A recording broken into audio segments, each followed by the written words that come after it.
Jean-Pierre Fabre, bonjour. Bonjour. Qu'est-ce que vous pensez de ce projet de changement de constitution ? Je crois que personne n'est dupe.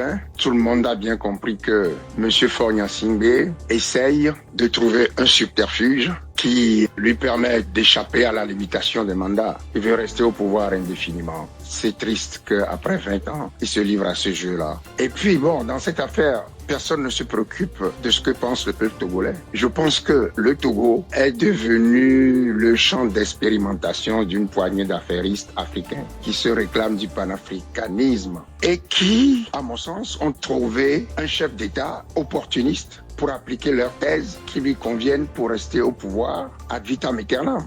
Mais vous savez, le Togo est une dictature militaire clanique à façade civile. Le cœur du système est l'armée qui est omniprésente et omnipotente. Alors, quand on dit que le Togo est malade, il est malade de l'absence de l'état de droit. Depuis toujours, les autorités togolaises se considèrent au-dessus de la loi. Toutes les institutions sont inféodées au pouvoir en place. Alors, la semaine dernière, le président a demandé aux députés de faire une deuxième lecture de ce projet constitutionnel. Et ce mercredi, il a reporté la date des législatives pour leur donner le temps de consulter toutes les parties prenantes de la vie nationale.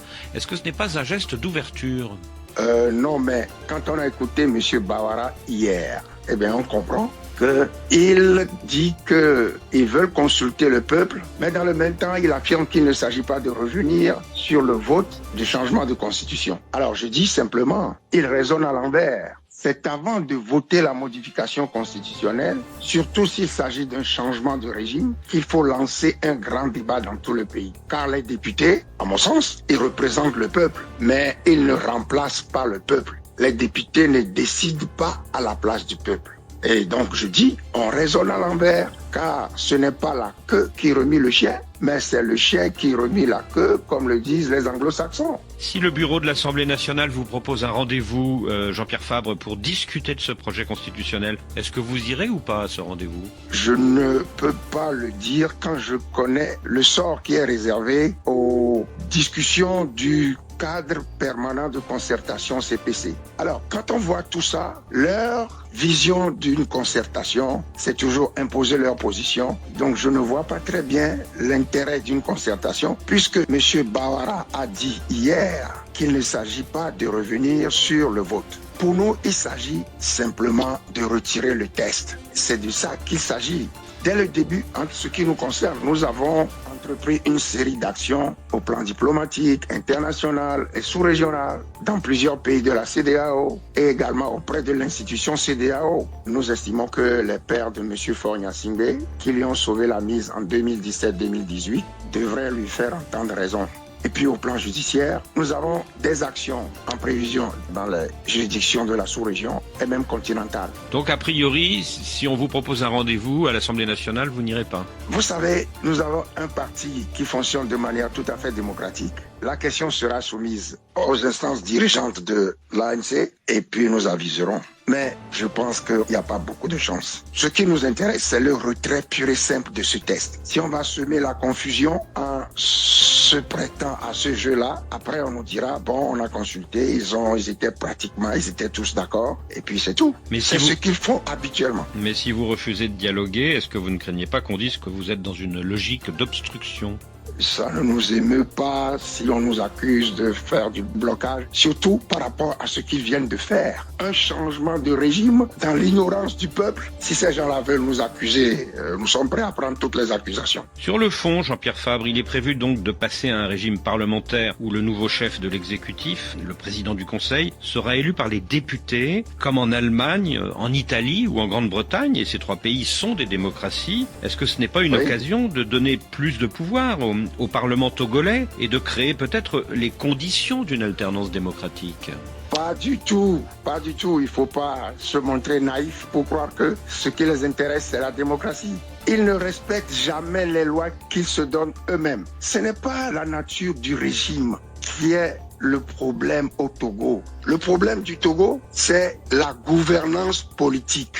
Donc, ils ne cherchent pas à être plus démocratiques ou moins démocratiques. Ça ne les intéresse pas, ils veulent rester au pouvoir. C'est pas la démocratie qui les intéresse. Dans le projet constitutionnel, il est prévu que le futur président du Conseil pourra être révoqué par les députés au terme d'une motion de défiance.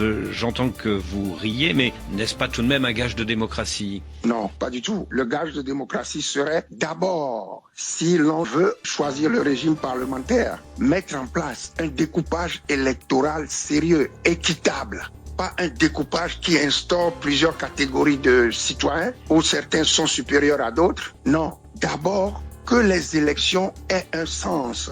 Tout ce qu'ils ont écrit là, c'est du blablabla, ça n'intéresse personne. Donc vous n'attendez rien de cette éventuelle motion de défiance Non, vous savez, ils se sont donné les moyens par le découpage électoral, par le refus d'inscrire des gens dans les centres de vote.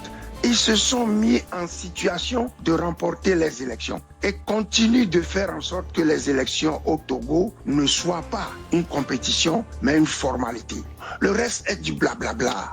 Alors cette année, Jean-Pierre Fabre, à la différence de 2018, vous allez participer, comme d'autres grands partis, comme la CDPA de Brigitte Adjamagbo-Johnson par exemple, aux élections législatives. Est-ce que vous espérez obtenir assez de sièges pour peser sur le choix de ce futur président du Conseil ?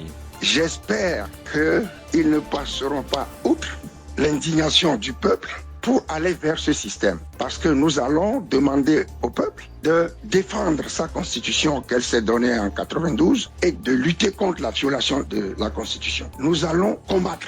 Et moi, je crois que si M. Faure-Gnassingbé veut être raisonnable, il peut faire l'économie d'une crise qui peut embraser le Togo et la sous-région. Donc, les questions que vous me posez sur le contenu, je suis désolé de ne pas vous répondre, mais je ne crois pas que ça soit intéressant de répondre à ces questions sur le contenu de... Ils ne connaissent même pas. Savez-vous que le test n'est disponible nulle part? Dans ce combat pour empêcher que ce projet n'aboutisse, vous faites la même analyse que la CDPA de Brigitte Adjamagbo-Johnson, mais actuellement vos deux partis sont en froid. Est-ce que vous n'avez pas intérêt à vous reparler pour adopter une stratégie commune?